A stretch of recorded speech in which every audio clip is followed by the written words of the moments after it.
Welcome back to my shop. After a very long time of finishing that Zenith G733 radio, I wanted to try something a little simpler, and this is one that's been on backlog for me for a while. It's a 1950 Arvin 440T. It's a 4-tube radio, so it's not very powerful. But since I use AM transmitters, it's not a problem for me. These are generally used for the city. Small tube set, 12SA7, 12SQ7, 50LG GT, and 35Z5 GT. What's interesting about this is it came in colors, many colors. This one happens to be willow green, but it also was in fox hunt red, burgundy, sand bronze, banana yellow, and ivory. So I guess they were ahead of the curve with people who like different colors. All right, so let me start taking it apart. Give me just a moment to set up on the tripod so I'm not shaking. Be right back. Okay, we're back, and hopefully no more shaking on the tripod. This cord is very bad shape, so I won't even, not that I normally would plug it in, but at least try and use the multimeter to see if there's anything going on with it, but I'm not going to do that at all. First thing I like to do then is cut off this part.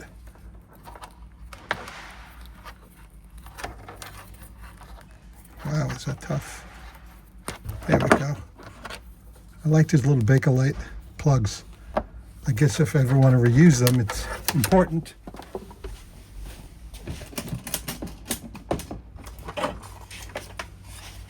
But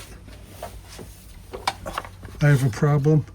I save these for every radio I've ever had, so they're just building up. Just add another one to the list.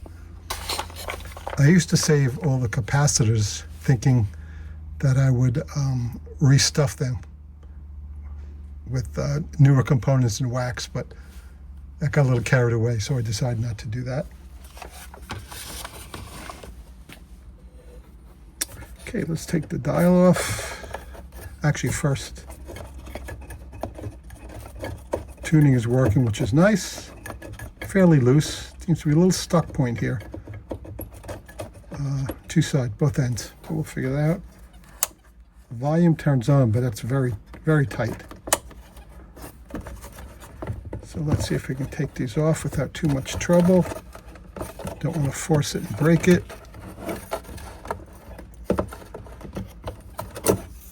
There we go. Dial face. I should also mention on the bottom of it, looks like the label was peeled off. So.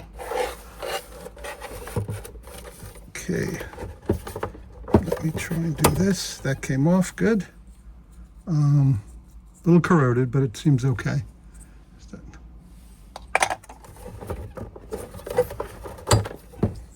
Same thing here. Little corrosion, but seems fine. On the back.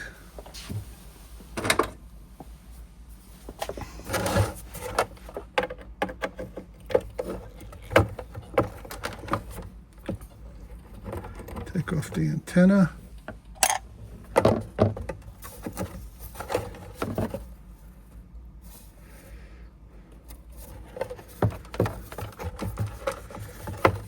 And there's two screws holding onto the case, one at each end.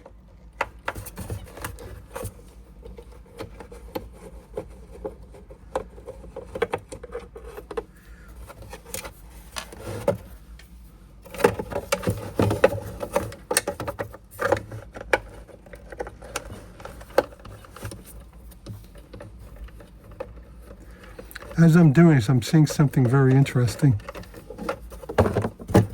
This is not a 4-tube radio. It's a 5-tube radio.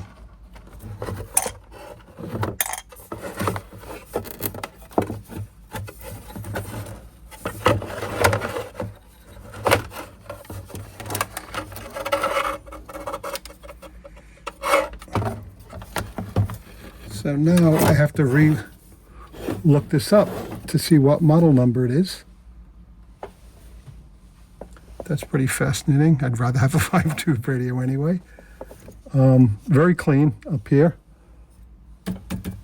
Single IF transformer, so it shows you it's not going to be very sensitive or pick up a lot of stations. Excuse me. Let's look at the back of this.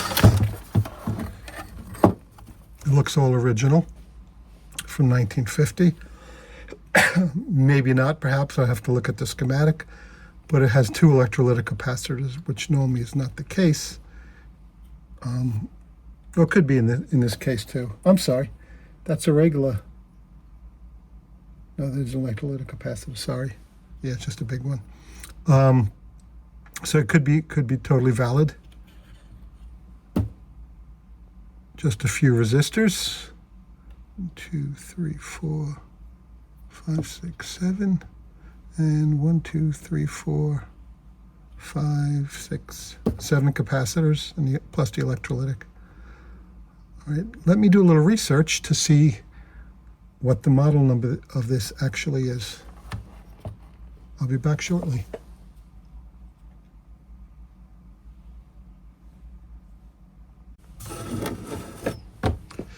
Okay, I'm back with a properly identified radio.